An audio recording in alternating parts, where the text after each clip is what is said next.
Баршаңызға сәлем, сіздермен бірге Анар каналыма қош келдіңіздер.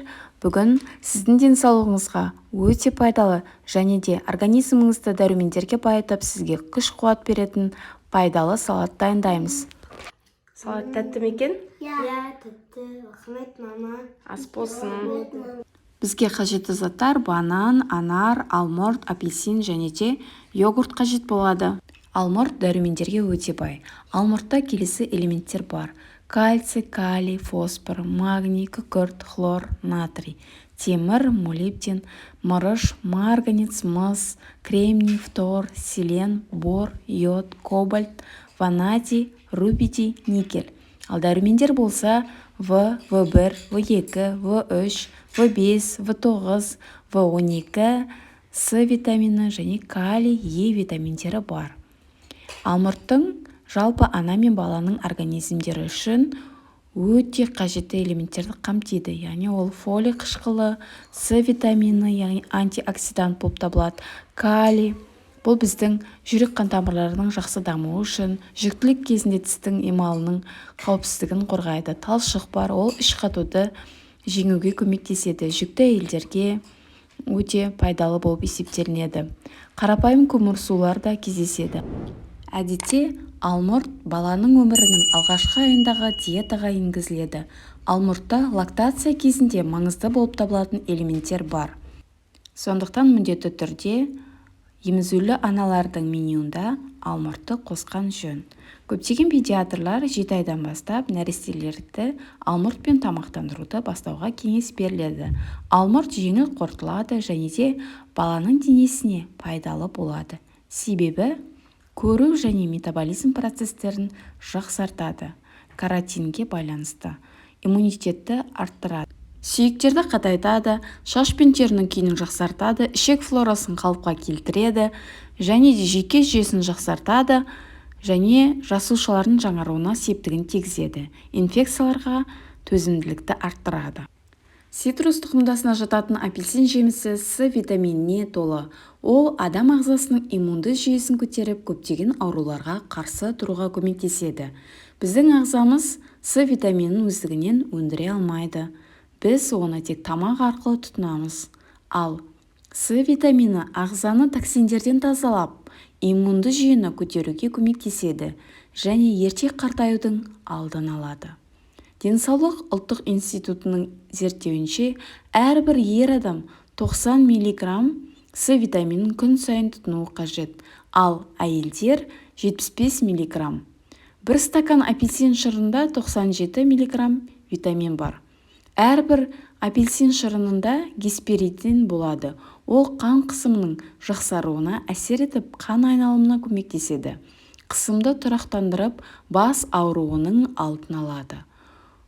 Фолат бұл адамға өмір бойы қажет болатын В витамині. Ол клеткалардың өсуіне көмектеседі. Әсіресе балалар мен жүкті әйелдерге пайдасы мол. Ал бір стакан апельсин шырынында бір күнге жетерлік фолат болады.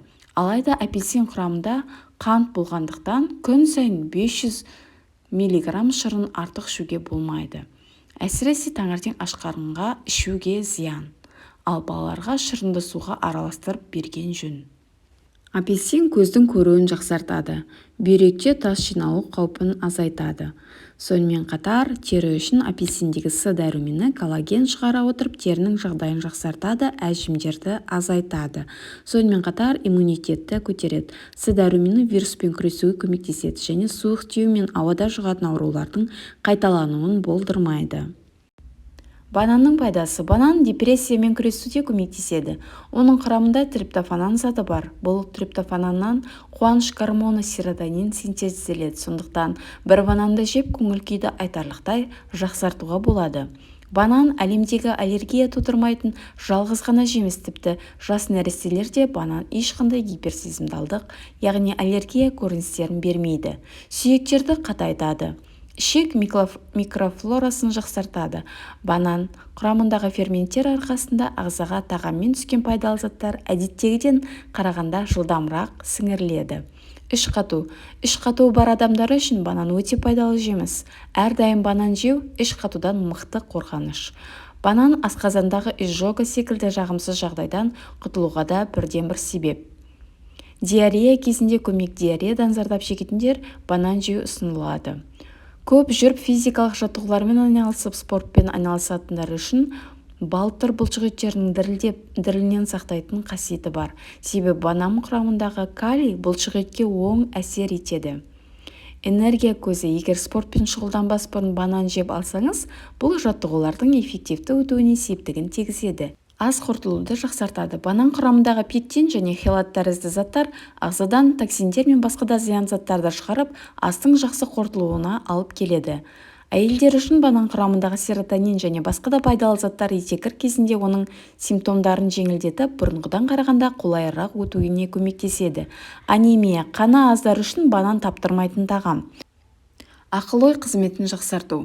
Жоғары мөлшердегі калий адамды жаңа ақпарат алып, танып білу жағына қолайлы жағдай жасайды. Бұл әсіресе сабақ оқу немесе емтиханға дайындалу кезінде таптырмайтын құрал. Анар жемісінің пайдасын біле жүріңіз. Анар адам организміне құнарлы заттармен қамтамасыз етіп отырады.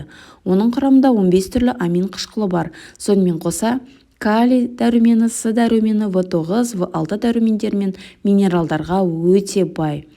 Қанның құрамында темір аз болса және адам сүйектері сынғанда тез бітіп кетуі үшін анарды жеу қажет. Анар шырынының тағы бір ерекше қасиеті ол радиация әсеріне шалдыққандарға көмектеседі. Анар шырыны иммунитеттің жағдайын жақсартады, нәтижесінде ағза тұмау сияқты ауруларға шалдықпайды. Қанның құрамын көтереді және де калий көп болғандықтан ол қан қысымын төмендету үшін өте тиімді болып табылады. Мінекей, біздің пайдалы салатымызда дайын болды.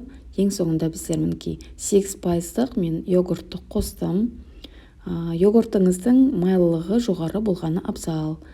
Одан кейін бетін анармен осылай әрледім. Сіз өз қалауыңызда. Және де сіздер өз қалауыңыз бойынша бұл жерде кивиді де қоссаңыз болады. Қандай жемістер бар, солардан жасасаңыз болады. Пайдалы, денсаулығыңызға пайдалы, өте дәмді. Балаларға да пайдалы, осындай аптасына 2 рет жасап тұрсаңыз, денсаулығыңызға оң әсерін береді.